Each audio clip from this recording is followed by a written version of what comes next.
Nous vivons dans un monde d'injustice et de cruauté. Les Indiens d'Amérique ont été brutalement chassés de leurs terres par les colons blancs. Leur souffrance de peuple opprimé continue encore aujourd'hui, de diverses manières. De nombreux groupes souffrent ainsi à travers le monde, que ce soit les travailleurs immigrés en France ou les Noirs en Afrique du Sud, pour ne citer que ces deux exemples. L'esclavage a été aboli sur la majeure partie du globe, cependant le racisme et les rancunes latentes que cause le système vicié de l'esclavage continueront encore longtemps à sévir en Amérique du Nord. Le traitement que subissent hommes et femmes dans les prisons et camps de concentration du monde entier sont une horreur supplémentaire de notre époque.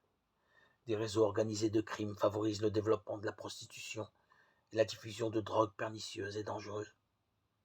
Les relations entre patrons et syndicats manifestent couramment des attitudes d'égoïsme d'un côté comme de l'autre, car chacun cherche le profit à tout prix. Le nombre de crimes augmente. Vol, meurtre, viol.